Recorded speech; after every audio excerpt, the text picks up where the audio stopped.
Hello, everyone. Welcome back to the Student Arts Network. Today we have another student presenting today. And Quinn, would you mind introducing yourself to the audience? Yeah, so hi, my name is Quinn. I'm currently a P3, I guess about to be a P4 at Western University, and I'm excited to be here. Yeah, great. So it seems like today we're going to talk a little bit about ambulatory care pharmacy. So for those who haven't heard about this particular field before, Quinn, would you mind kind of doing a short introduction on what AM care is?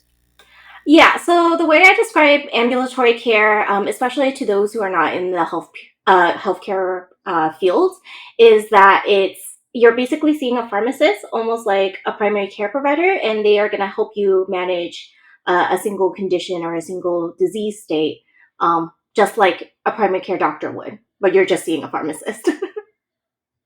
Yeah, and usually what kind of disease state are they managing? So the most common ones I have seen in practice are diabetes and anticoagulation.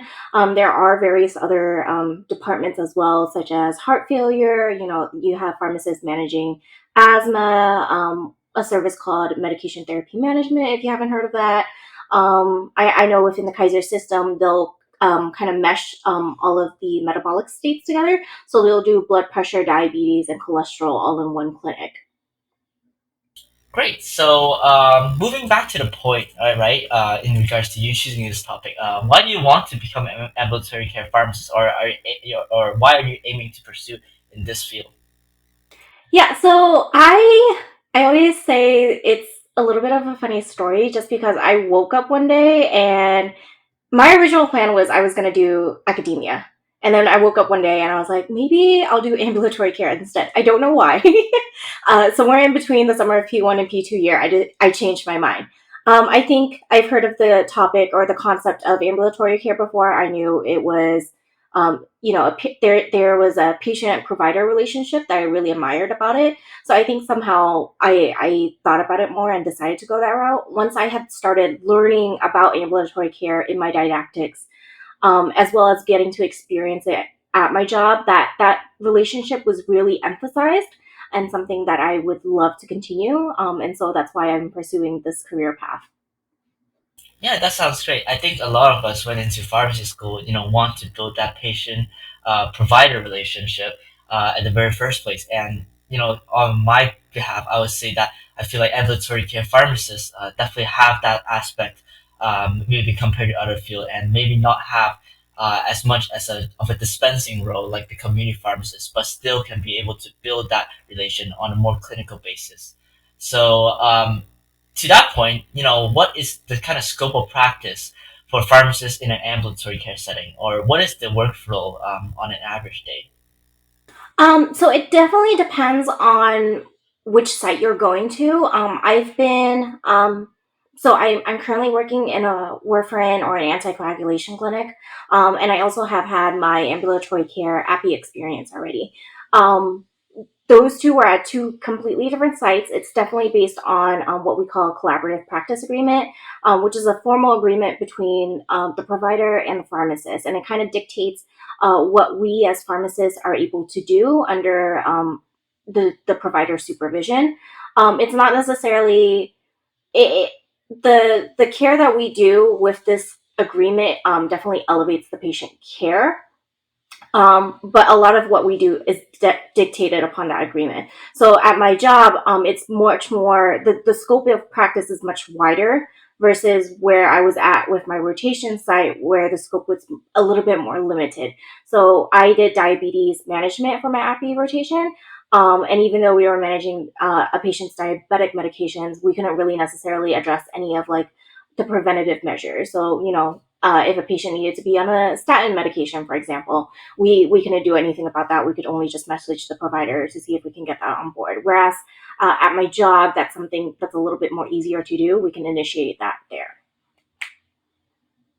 Perfect. What it's about the workload in terms of ambulatory care pharmacists, right? Mhm. Obviously, if they're kind of like the price PCP of um, a pharmacist version of PCP, like how many patients do you usually see each day? Yeah, so going to workflow, it definitely depends on, again, that scope of practice, how much you're able to do under that protocol. as well as which condition you're managing. So at my warfarin clinic, the clinic can get anywhere from between 100 to 150 patients a day, and that's split between 3 or 4 pharmacists. Whereas the medication therapy management clinic at my job, they will try to see an average of 6 to 7 patients a day. Similar to that at my Abbey rotation, we did about 6 to 7 patients a day as well. So it definitely depends on what you're doing, I guess. Yeah, great. So, just another curious thought. I know we discussed about multiple chronic disease states, such as diabetes, anticoagulation, or like HIV, right? So, do ambulatory care pharmacists solely deal with chronic disease states, or are there any like kind of like acute conditions that maybe we can look into? Yeah, that's a good question.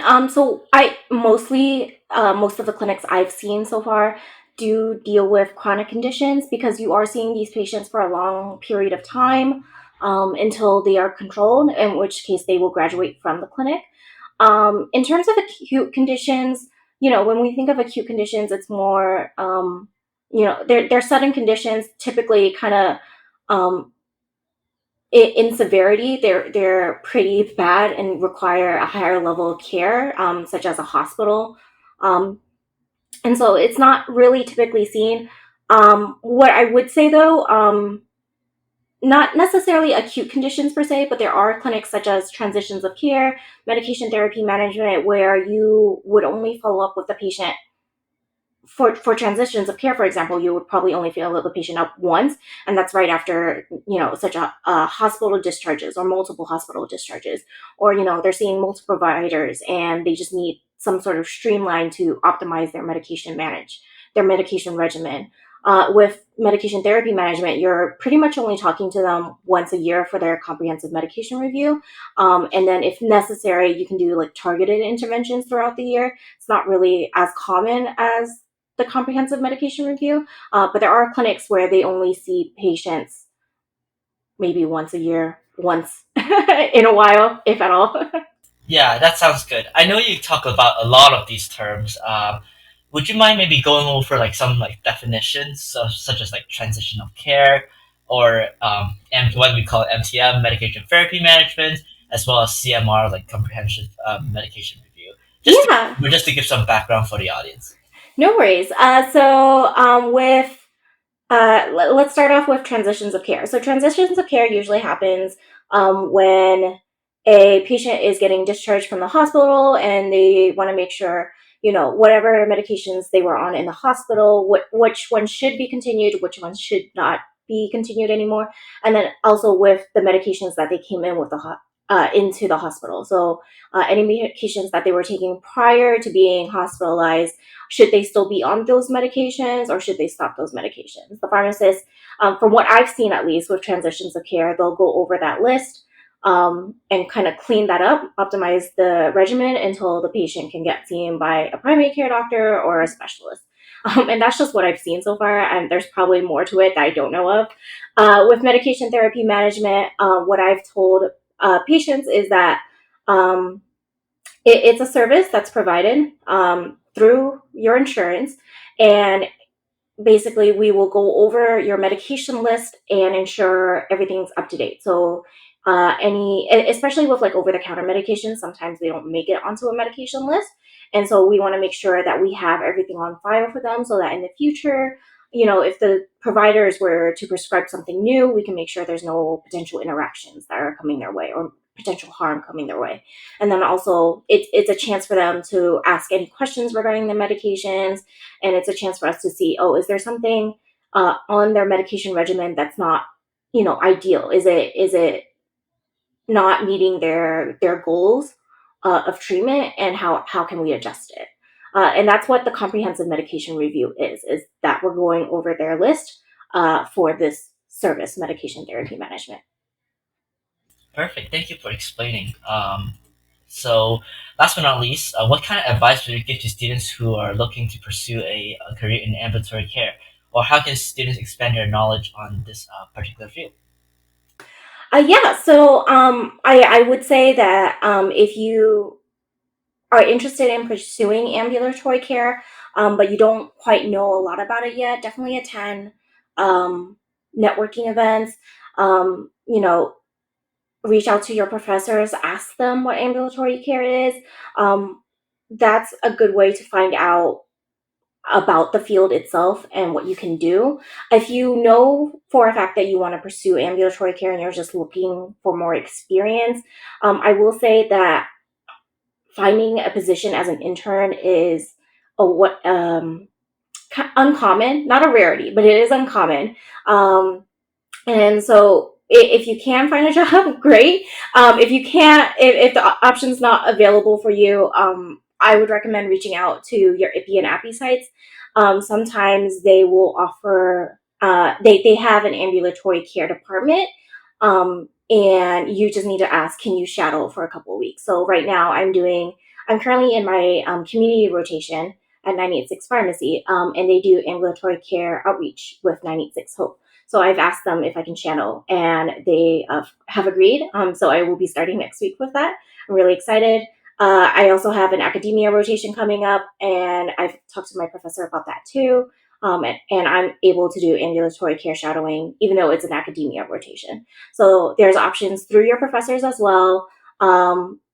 Just always don't hesitate to ask, and see if you can get shadowing experience. It doesn't hurt. All right, thanks for that. So again, if you guys want to know more about ambulatory care, there are resources out there, and definitely, if we do have featured quite a few ambulatory care pharmacists as well in our previous content, so feel free to check them out. Drop a like if you enjoyed this video. Click share if you want to share it to someone who would like to know more about this career path, and click subscribe if you enjoy our content. See you next time.